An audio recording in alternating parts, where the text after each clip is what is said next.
He slammed the glass against the mahogany table, wine splashing over polished wood. I froze for half a breath, humiliation, fury, everything raw. My heart pounded so loud it hot the whole room could hear. Betrayed in front of them, mocked for the one thing I'd been told I couldn't be. Neil Granger smirked. "You still just an analyst, Ira?" he said, all condescension. Over the clinking off glasses, laughter rippled. My cheeks burned. The boardroom lights felt like spotlights. If you're enjoying this, please subscribe and share. Your support keeps the stories coming. I should have hated him in that moment. I should have snapped, screamed, something. But I didn't. I stayed quiet because every second I held still, every pulse I ignored, was recording, planning.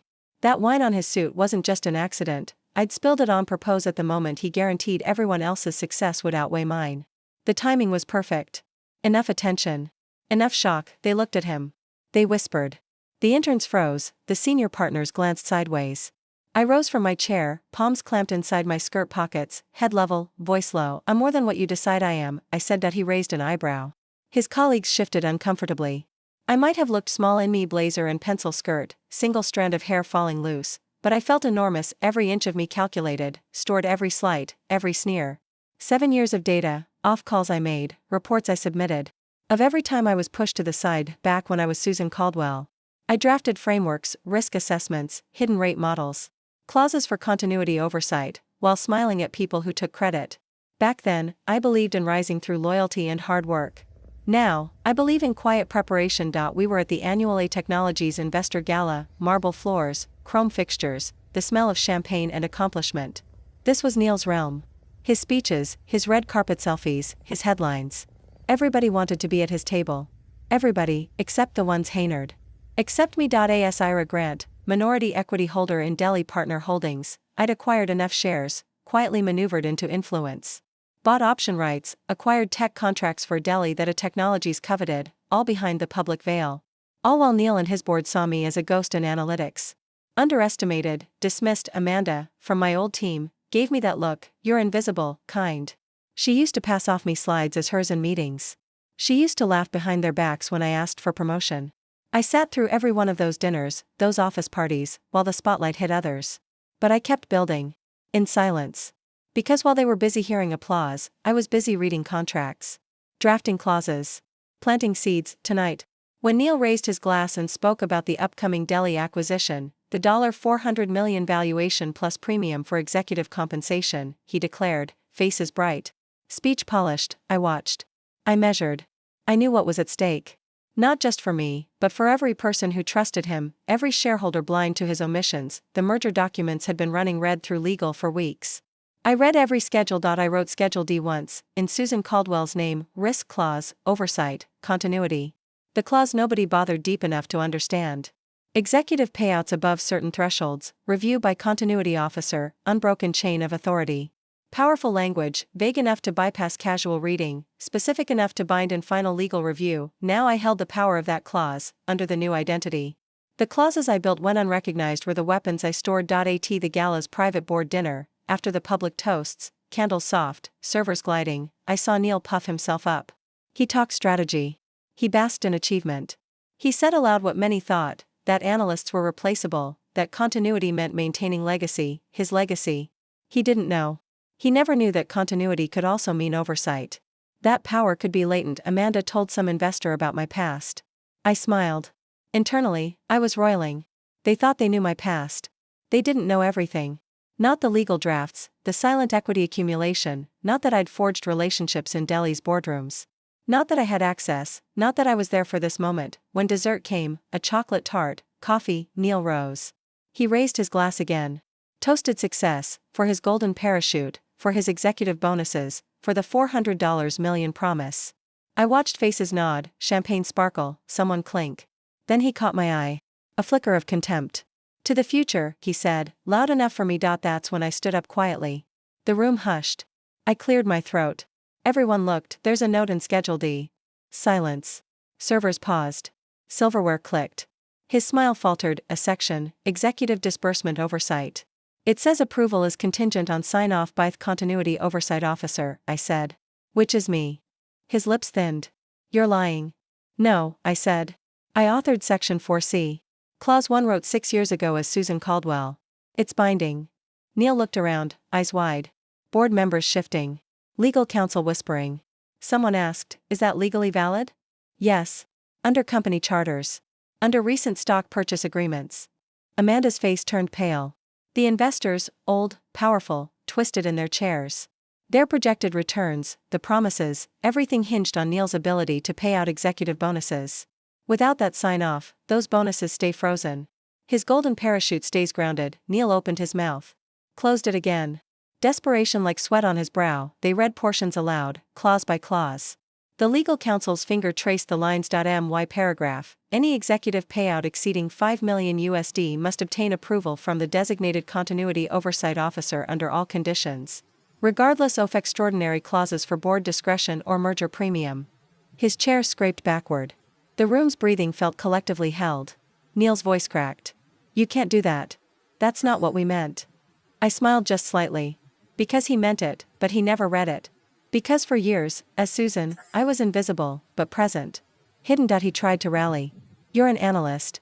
You don't own enough shares to block compensation." I said. "I'm a minority equity holder in Delhi. I have every right. This clause guarantees. I'm the continuity oversight officer named in the document." Gasps. Cameras, phones out.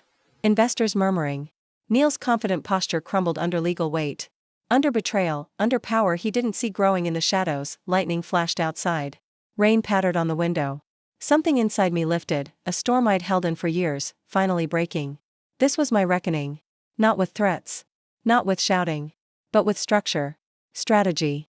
Law. Neil tried to force the issue. He stood. "This is sabotage," he hissed. "You planned this," I nodded. "Yes." My voice calm. Unshakable. "I planned for respect. For fairness. For accountability. For this moment." He rounded on Amanda, on legal, on board members. But nothing moved. The clause was binding. They couldn't ignore it. His bonus projections froze. Executive payouts on hold. The merger itself would go through, because the terms call for it, but his golden parachute. His power, that belonged to the oversight officer. He looked at me. Shock. Rage. Powerlessness. I felt triumph, a cold, steady fire. The moment of vindication was harsh, satisfying. After years of being belittled, overlooked, betrayed, here I was, writing the final chapter. Had never expected. I closed my notebook, the clause text underlined, signature visible. The board, Neil, everyone stared. No applause. Not yet. But this was the turning tide. His phone lit up, not a message. A single word displayed, frozen. Neil's jaw moved. He swallowed. He glanced around, pleading.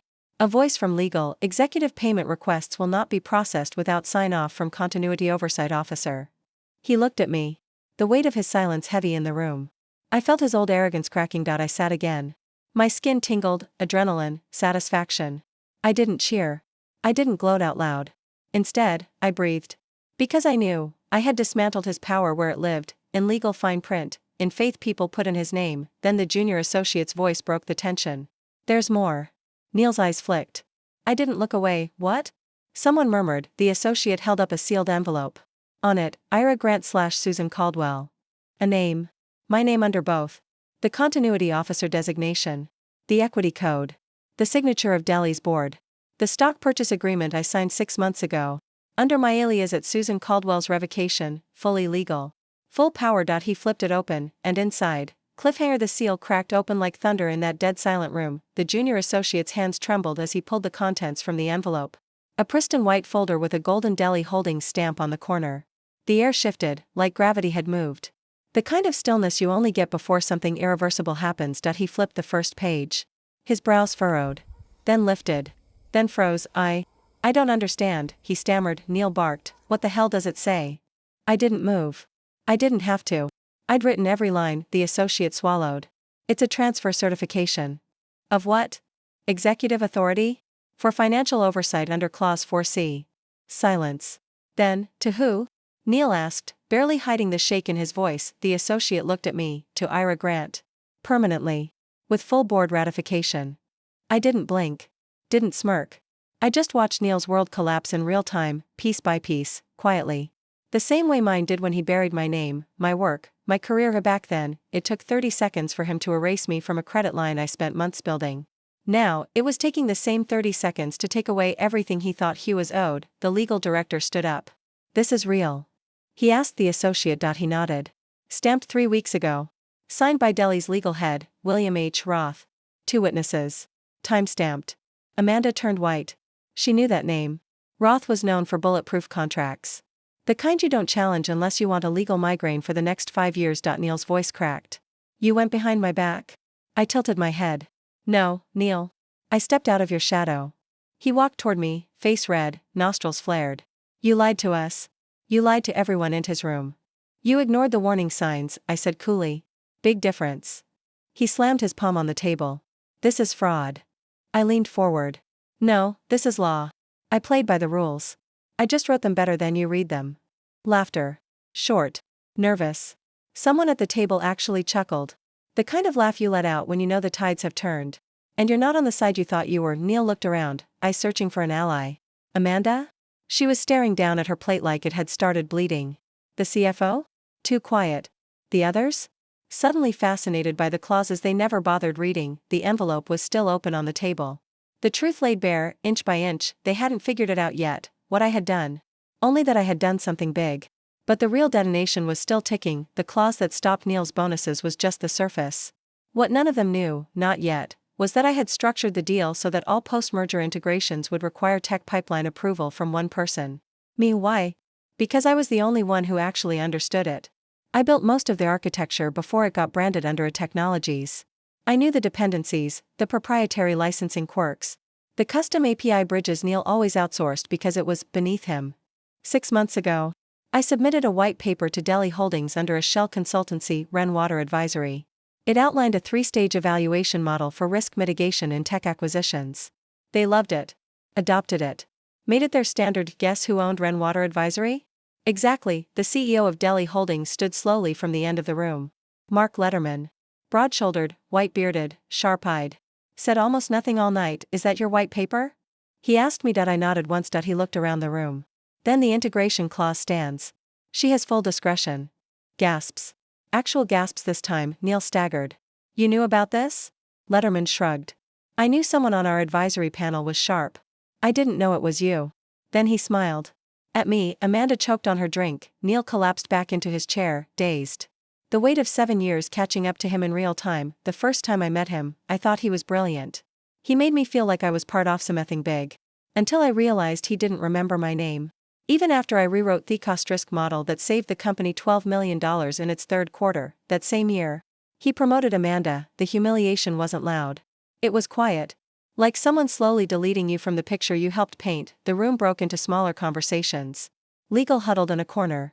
Amanda quietly slid her phone out and started typing. Neil just sat there, staring at the screen that still read, merger, final stage. His voice came out low. Why? I paused. You wouldn't understand, I said. You never understood the value of invisible people. I could feel the temperature shift. The power dynamic had been flipped like a coin finally landing on its edge, and staying there. He leaned forward, voice suddenly pleading. This will ruin me. I tilted my head. And you ruined me. For years. And you never even noticed. He didn't respond. I stood slowly. Collected the envelope. Buttoned my jacket. You should be happy, I said. The merger still goes through. The company survives. It's just. Your seat at the top is no longer part of the structure. I turned to the board. You'll find a compliance packet in your inbox within the hour. It includes my final sign-off for the merger, minus the executive disbursements flagged under Schedule D. One of the older board members frowned. You're really freezing all payouts? I nodded. The clause doesn't allow for partial approvals. If one disbursement violates risk review, the entire bracket is suspended pending investigation. They went quiet again. Because they knew what that meant. This wasn't just a slap on the wrist. It was a legal lockdown. Someone asked, so what do we tell the press? I smiled. Tell them the system worked. That a safeguard did what it was built to do. Neil's fist clenched. You want to bury me? No, I said, walking toward the door. I just want you to feel what it's like to be on the outside looking in. I reached the corridor, heels clicking on the stone tiles. The silence of the hall was louder than the chaos behind me. Then, Ira. Neil had followed. Just outside the doorway, alone. He looked smaller, pale, beaten. You think they'll keep you, he said. You think Delhi won't replace you the moment you lose leverage? I turned, slowly. That's the thing, Neil. I don't need the seat. I just needed the truth documented. His face twisted. You think you won? I didn't just win, I said. I rewrote the ending. Then I handed him a second envelope. He opened it. His hand trembled. His breath caught, inside, a signed resignation letter. Not mine. His. Drafted 2 months ago, with a forget team stamp that matched his calendar system from internal servers, because I knew his assistant never secured her password. Was it real? No. Would it confuse the press long enough to send stock surging and protect the merger from shareholder panic? Absolutely. Would I ever admit I planted it? Never. His jaw dropped. You're insane. No, I whispered. I'm free. Back in the boardroom, Delhi's team was already discussing post-merger protocols. My name came up more than once. I didn't care. I'd already made my move. I walked to the elevator alone. Pressed the button. As the doors slid open. I looked at my reflection.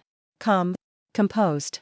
But underneath, finally, whole point 7 years ago, I was told I didn't have the edge for leadership. Tonight, I led a silent coup, broke a $400 million handshake, and walked away with everything that mattered, not with fury, with focus, with law, with silence. As I stepped into the night, rain hit my shoulders. Cold. Honest. Cleansing. My phone buzzed, from William Roth. Subject, Phase 2 proposal, would you consider joining Delhi's Permanent Strategy Council? I smiled. Did I want power? Not in the way they did. I wanted precision. Control. Accountability, and now. I had all three. It should have felt like the end. The wind outside was crisp. The rain thinning to mist as I stepped through the revolving doors and into the night. The world looked exactly the same as it had before I walked into that boardroom. Same streetlights. Same polished sidewalk reflecting soft gold from the Delhi building's entrance. Same quiet hum of passing cars and distant city noise, but something inside me had shifted. Not shifted. Broken open. Freed. For 7 years, I'd fought to be heard in silence. Now, I'd dismantled a $400 million deal's most powerful man using nothing but his own contracts, his own signatures, and a clause he never bothered to understand, and yet. Something buzzed in the air. Not adrenaline. Not pride, something unfinished. My phone still glowed in my hand, from William Roth. Subject, Phase 2 proposal, would you consider joining Delhi's Permanent Strategy Council? I read the line again. Strategy Council. Permanent. An offer. An invitation into the room I was always kept out of. The door that had never been open, now it was swinging wide, but I didn't press reply. Not yet, because power like this doesn't come without consequence. I walked the 6 blocks home in the drizzle. No car, no umbrella. Just me, the cold air, and the echo of Neil's voice in my head. You think you won? The answer should have been yes, and yet. Something was already unraveling. I unlocked my apartment, tiny, efficient, no trace of who I used to be. The bookshelf held contracts instead of novels. My closet, black, navy, gray. Nothing personal. No color. My entire identity had been stripped down to efficiency years ago, when being noticed meant being targeted. I threw the phone on the counter and sat down. Everything had gone according to plan. Every clause, every move. Neil's golden parachute was shredded. Amanda would be back to scrambling for relevance by Monday. I'd built this endgame from the inside out, but the game hadn't ended. An hour later, the media caught wind of it. My phone lit up in waves. Bloomberg, a technology's exec payout blocked by hidden clause, insider or saboteur. TechCrunch, the analyst who outplayed a CEO, who is Ira Grant? LinkedIn post from Amanda Baxter, so proud to have worked with Ira during her early days. A true strategist from the start. I actually laughed. Early days? Amanda once told me I was too soft for management. She once forwarded one-off-me reports with her name at the top and CC'd Neil, thinking I wouldn't notice. She had no idea I kept every email, every forward, every whisper behind my back. Because it wasn't just planning a move. I was building a record. Then the call started. First Roth. Then 2 Delhi board members. Then someone from A Technology's shareholder committee. All of them curious. Eager. Worried. Some congratulating me. Others already trying to cage me. Would you consider staying on for integration support? We'd love to feature you in our shareholder letter. Would you be willing to publicly clarify your role? I declined them all. Publicity was their currency. Not mine, but the last call. That one I answered. A blocked number. Unknown voice. Ira Grant? Yes. This is Arthur Lynn. Internal Affairs. I'm calling because someone leaked your real identity. Silence. A breath I didn't take. How far did it go? I asked. He paused. Far enough.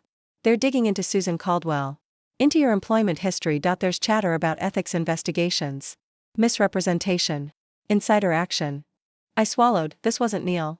He wasn't that subtle. No. This was someone else, someone scared-eyed. Built a weapon they couldn't control, and they were right there. Looking for you under your old name. I gripped the edge of the counter. Define they. Arthur Lynn hesitated. SEC, possibly DOJ. There's chatter in 2 forums tied to corporate leak reporters. Nothing public yet. But someone opened a case file using your old credentials. A Caldwell resignation timestamp doesn't match internal HR logs. They re-seeing it's falsified. My blood went cold. Of course. The resignation letter I gave Neil, the forged one, wasn't just a parting gift. It was the only unclean thing I'd done. The rest of my plan? Impeccable. Legal. But that envelope? That was a loaded gun. Do you know who leaked it? I asked. A pause. Then, off record? Amanda Baxter. Of course it was. She was the only one in that room with motive, proximity, and enough self-interest to try and salvage her standing. If Neil was out, Amanda would be next in line for execution, unless she shifted blame, rewrote the story, or threw a match on someone else's paper trail. Me, Arthur kept talking. Your alias was protected. But now they're connecting dots, timelines, documents. If the resignation is proven fraudulent, that alone isn't enough for criminal action. But it's enough to trigger a multi-agency review. And that means they start digging into Susan Caldwell, into everything. I closed my eyes. 7 years of silence. Of planning. Of building a new identity, a new framework, a new reputation, and now one forged document could burn it all down. You have options, Arthur said, voice low. But not for long. You need to control the narrative before someone else does. And if I don't? They'll redefine you before you can speak. You won't be the strategist who protected a merger. You'll be the fraud who manipulated it. A long pause. I'll be in touch, he said, and hung up. I stood there, still, as if the walls might collapse if I moved. The apartment felt different now. Not safe. Just temporary. A cage before the next move. Every surface looked like a liability. Every piece of paper a subpoena waiting to happen. I picked up my phone. Scrolled through names, then stopped on one. Claire Ladner, former regulatory officer. Now defense counsel, specialty, reputational containment and white-collar legal warfare. We hadn't spoken in 3 years. Last time I saw her, I was still Susan, still shaking in her office after the first time I realized Neil had deleted my audit. She warned me back then, you want revenge? Get clean before you get clever. I should have listened better. I dialed. Claire answered after 2 rings. Her voice was dry, sharp, professional. Talk fast. They're opening a file. Using my old name. She didn't ask how I knew. She didn't ask who I was now. She just replied, how dirty are you? Clean except one piece. Let me guess. Document? I hesitated. Resignation letter. Fabricated. Used to force a payout freeze. I could feel her brain turning on the other end of the line. And who has it? Neil. I gave it to him in front of legal. She cursed quietly. You just declared war on a man whose net worth used to eclipse small nations. You think's not going to weaponize that? He already did. Claire sighed. All right. First, we firewall the name. Susan Caldwell is dead. You do not respond to any inquiry under that name. Not from media. Not from regulatory agencies. Your Ira Grant, period. Got it. Second, you'll need 2 statements drafted. One public.